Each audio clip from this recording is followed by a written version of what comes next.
Happy lunch hour, guys. All right, I want to do something a little different today. And again, getting people to think, because we all have a tendency to be in our own little bubble, me included, uh, about what's potentially going to happen going forward. And what I want to talk about is where are you going to go when SHTF happens? Now, first off, we all know something's going to happen, whether it's going to be an economic calamity, whether it's going to be a political calamity, i.e., meaning a war, okay, uh, whatever the reason's going to be. Those are the two most likely. I'm not going to get into asteroids and Martians and all that sort of silly stuff, okay? But the most likely things that could possibly happen, and where do you want to be? Now, most of you, probably like me, are I'm going to die on this hill, okay?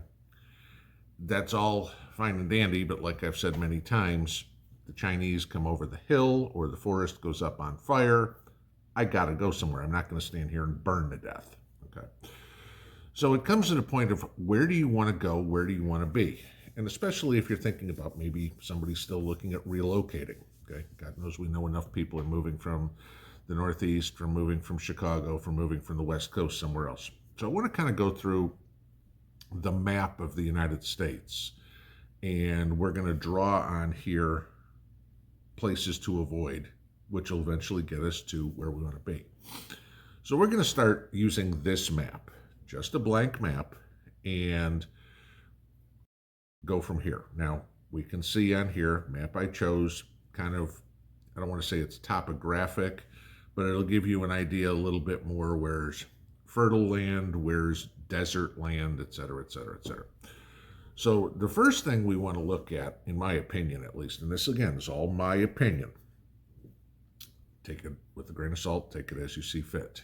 But let's take a look at population density, okay? And so let's look at this picture. All right, so looking at this picture, as you can see, the dark blue areas, there's a purple one, but that's pretty much New York City or San Francisco. That's it. Obviously, you don't want to be in either one of those, so not a no-brainer right there. But the dark blue areas you want to stay away from. We want to get out of those. So that pretty much eliminates the entire northeast seaboard from, say, Boston down to around D.C. Okay, you want to obviously get out of those areas. Then you certainly don't want to be in Detroit. You don't want to be in Chicago. You don't want to be down in Miami, Atlanta, Dallas, Houston, Austin, San Antonio, Salt Lake City. Though that one, I don't know, that one could be an iffy. And then, of course, the California coast, certainly don't want to be anywhere near LA or the Bay Area, San Francisco. So first thing we're going to do is we're going to go back and draw those onto our map.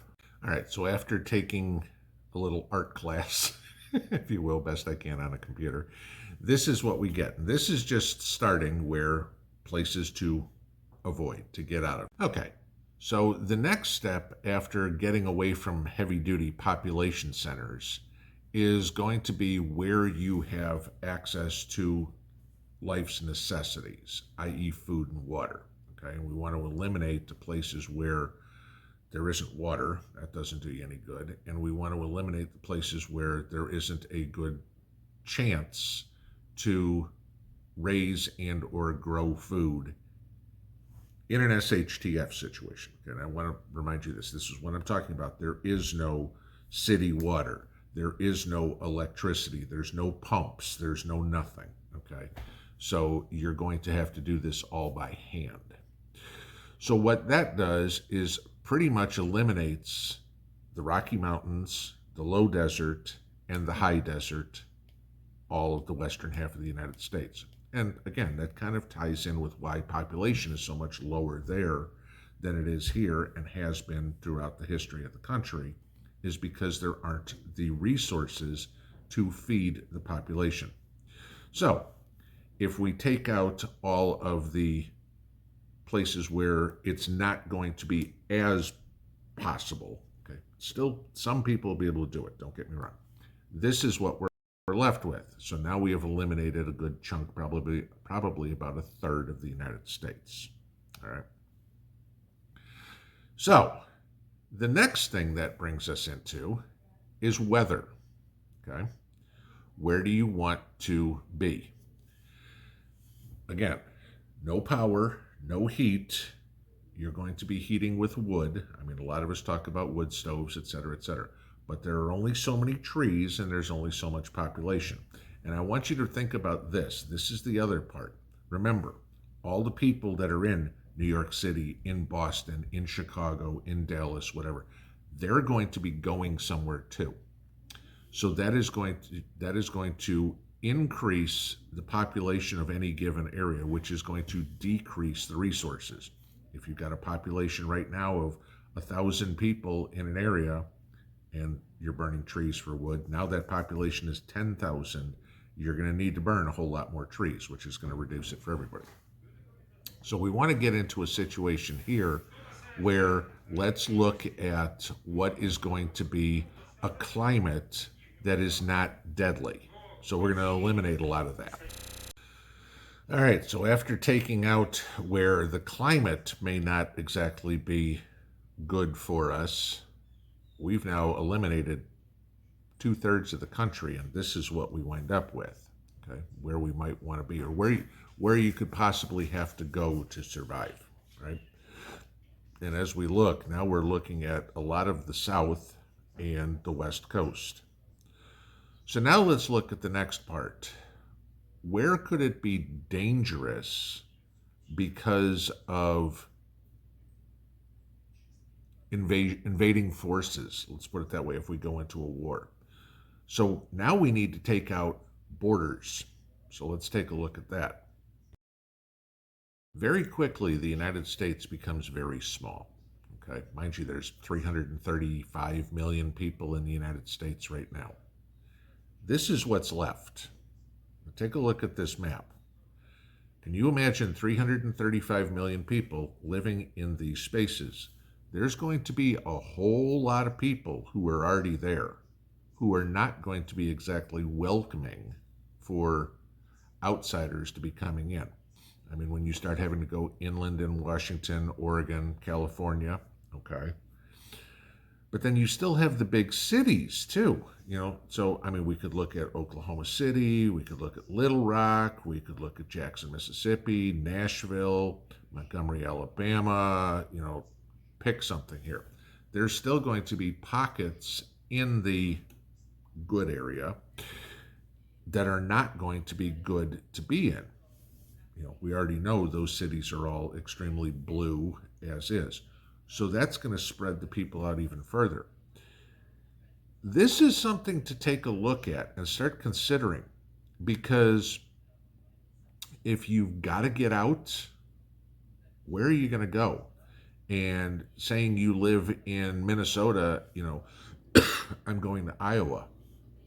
Maybe not. Maybe you need to keep heading further south, okay? Or you're in New Mexico and figure, hey, I'm in good shape. Maybe you need to head further east. I'm not saying that these places are going to be uninhabitable and that people aren't going to be able to make it in there. Absolutely, there are. What I'm saying is it's going to be more difficult to face the challenges that you may have if we go back to an 1800s type lifestyle. There was a real big reason back in the 1800s why the South was so populated. And the North, okay. The North was populated because that was manufacturing. The South was populated because that was agricultural, okay. Manufacturing going to pretty much go by the wayside in an SHTF event, so that rules out the North.